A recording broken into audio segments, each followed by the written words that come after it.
بسم اللہ الرحمن الرحیم۔ اللہ سے قریب ہونے کا ماحول ہے۔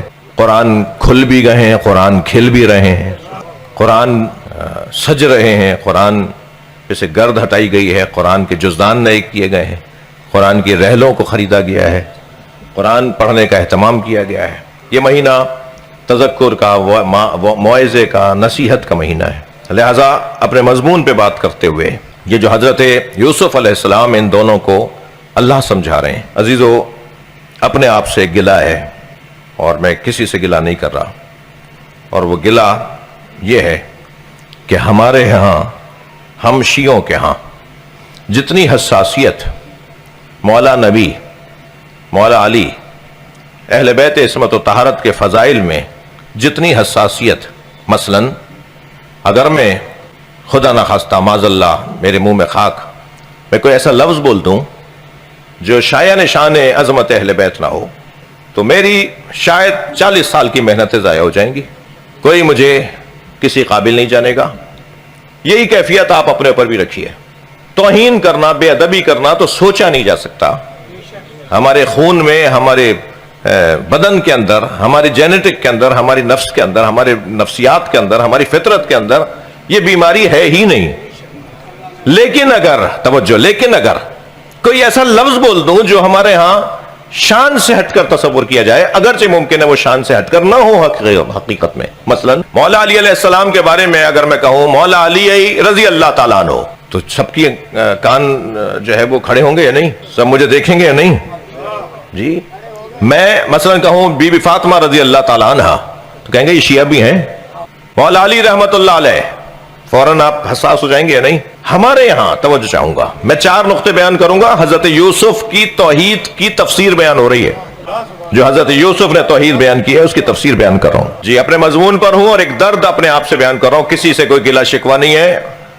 قصور مبلغوں کا ہے، اور میں جب یہ سوچتا ہوں یا لوگ میرے بارے میں سوچتے ہیں کہ یہ مبلغ ہیں، یہ واعظ ہیں، یہ ناصح ہیں، یہ مقرر ہیں، تو پھر قصور تو میرا ہے، تو میں اپنے پر رکھ کر بات کر رہا ہوں۔ جتنے حساس ہم اہل بیت عصمت و طہارت کے فضائل کے باب میں ہیں کہ جو لفظ شایان شان نہ ہو ان کے، وہ اگر ادا ہو جائے تو ہم ناراض ہو جاتے ہیں، ہم اس کو برا سمجھتے ہیں اس بولنے والے کو۔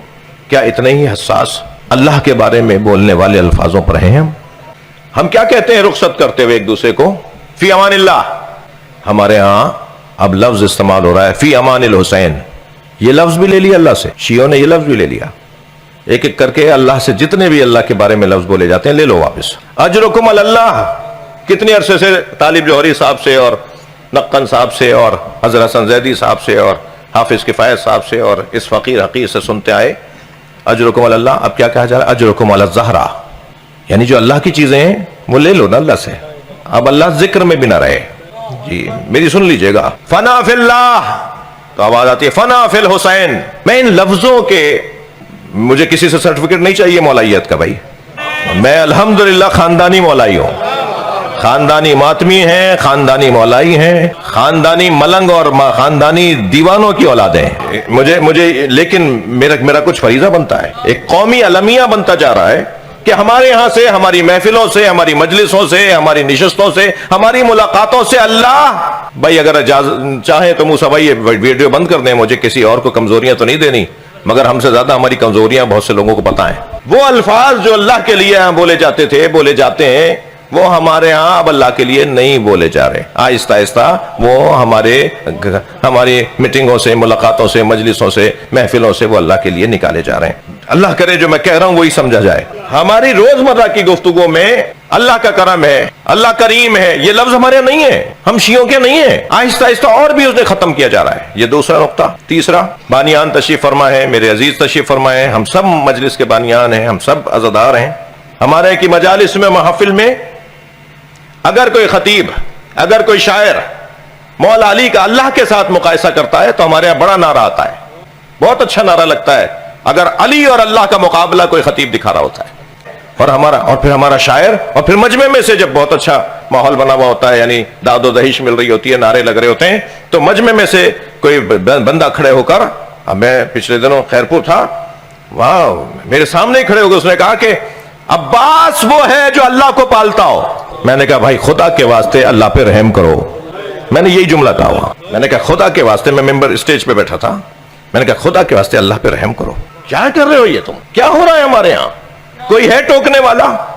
یہ جو بزرگ ماشاءاللہ کرسیوں پہ تشریف فرمائے, کچھ زمین پر بیٹھے ہیں, یہ خود ڈرتے ہیں ٹوکنے سے. اپنی عزت بچا رہی ہے ساری قوم اور اللہ کے عقیدہ توحید کو داؤ پہ لگا رہی ہے.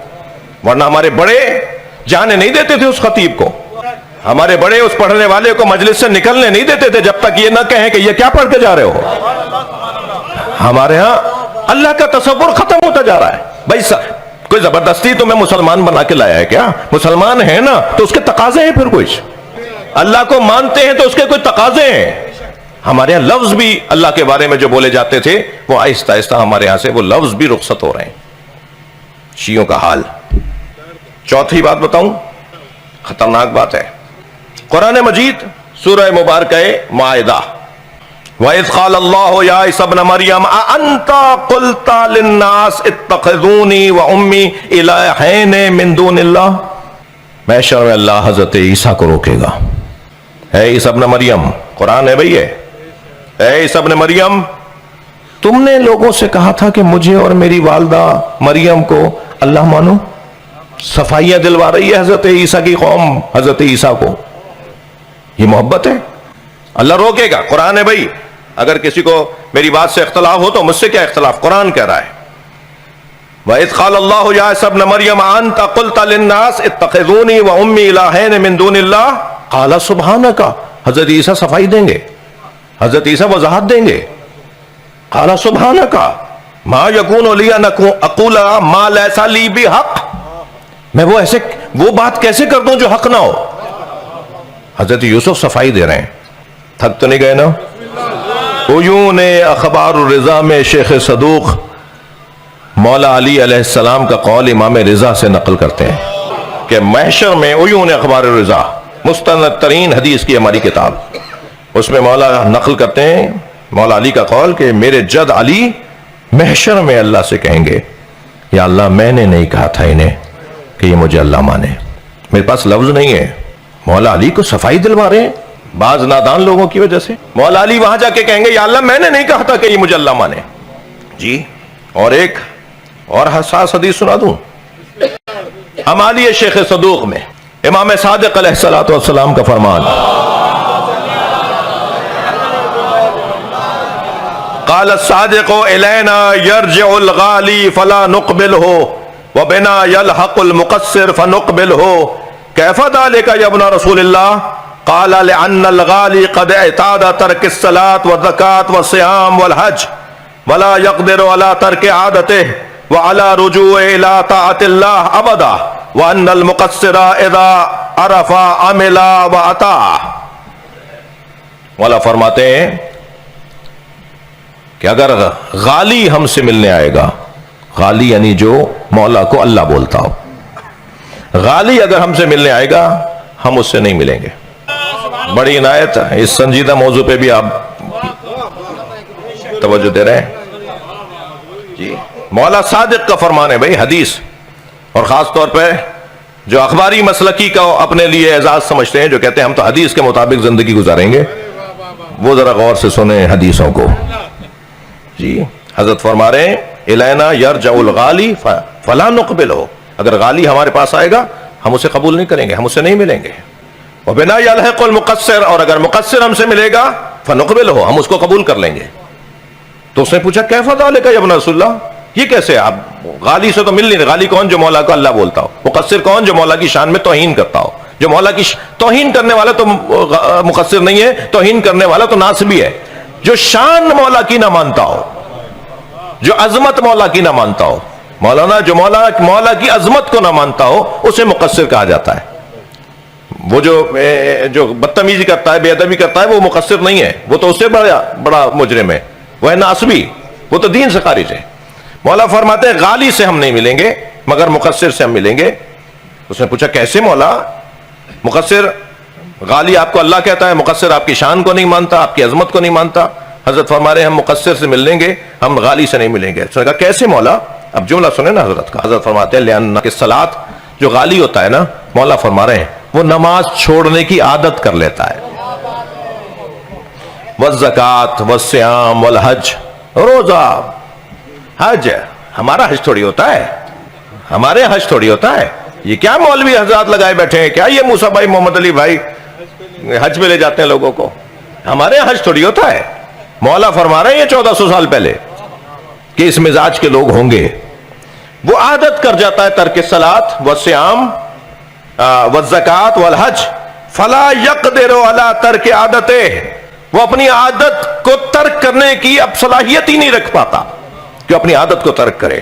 وہ مقدور ہی نہیں، قادر ہی نہیں ہوتا کہ اپنی عادت کو ترک کرے. وعلی رجوع الی طاعت اللہ ابدا، وہ اتنا گھر چکا ہوتا ہے اس کیفیت میں کہ وہ اللہ کی اطاعت کی طرف رجوع نہیں کرتا. ولیکن وان المقصر، مگر مقصر کیا ہے؟ اذا عرف، جب وہ مان لیتا ہے، جب وہ سمجھ لیتا ہے، عمل واطاع، عمل بھی کرتا ہے اور اطاعت بھی کرے گا. یعنی میں اگر اس پورے قول سے مولانا یہ بات سمجھوں کہ امام کے نزدیک غالی زیادہ منفور ہے، مردود ہے یا مقصر؟ غالی امام کے نزدیک زیادہ مردود اور منفور ہے. مقصر کے لیے پھر رستہ دیا امام نے. اللہ نہ ہمیں مقصر بنائے نہ غالی. یا اللہ نہ ہم مقصروں میں ہونا چاہتے ہیں نہ غالیوں میں. بولیے الہی آمین. اس لیے کہ غالی سے بھی امام نفرت کرتے ہیں، مقصر سے بھی امام نفرت کرتے ہیں. یہ دونوں ہی گمراہ لوگ ہیں. لعنت آئی ہے مقصر پر زیارت جامعہ میں. جو اہل بیت کی عظمت پر شک کرتا ہو، امام فرماتے ہیں وہ مقصر ہے، اس پہ لعنت ہو. ان دونوں میں اگر مقایسہ ہوگا تو کون سا امام، کس کے لیے امام نے رستہ دیا ہے، کس کے لیے امام نے گنجائش رکھی ہے؟ مقصر کے لیے. اللہ نہ کرے ہم مقصر ہوں، اللہ نہ کرے ہم غالی ہوں. لیکن اگر کبھی ایسا ہو رہا ہو کہ ہمیں اللہ بولنا یا کہیں کچھ ان من ہو رہی ہو تو وہاں گنجائش نکل آئے گی. قصدن نہیں، سمجھ میں نہیں آتا مولانا، میں مقصر تو نہیں تھا، میں تو پوچھ رہا تھا مولانا سے کہ یہ آپ نے جو فضیلت پڑھی ہے، جو آپ نے عظمت بیان کی ہے، اس کا حوالہ کیا ہے، اس کی دلیل کیا ہے؟ اور پھر جب بات سمجھ لی تو پھر فوراً مان بھی لیا. جب سمجھ میں آ گئی تو فوراً ائمہ کی عظمت کو مان بھی لیا. بات روشن ہے. اس کا حل کیا ہے میرے عزیزو؟ یہ جو عالمیہ اس وقت ہماری قوم کا ہے، اللہ کا تذکرہ ہمارے یہاں سے کم ہوتا چلا جا رہا ہے. اللہ کی الفاظ میں، محاوروں میں اللہ کی بات کم ہوتی چلی جا رہی ہے، کم ہوتی چلی جا رہی ہے. اس کا حل کیا ہے؟ اس کا حل لے لیجئے مجھ سے آپ. اس کا حل ہے ائمہ اہل بیت کی مناجات اور دعاؤں کی تلاوت. جب ہمارے ماحول میں اس طرح کی کیفیت ہو جائے تو دعائے کمیل کا اہتمام زیادہ سے زیادہ کروائیے، دعائے صباح کا اہتمام زیادہ سے زیادہ کروائیے.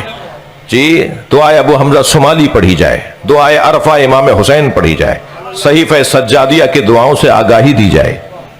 ائمہ نے اللہ کے بارے میں کیا کہا ہے، اور جب ائمہ اہل بیت کے اللہ کے بارے میں بتائے ہوئے پیغامات پر ہم غور کریں گے تو جان لیجئے کہ ہم عقیدہ توحید، اور یاد، میں اپنے بچوں جوانوں سے کہہ رہا ہوں کہ یاد رکھیں، اس پہ غور کریں.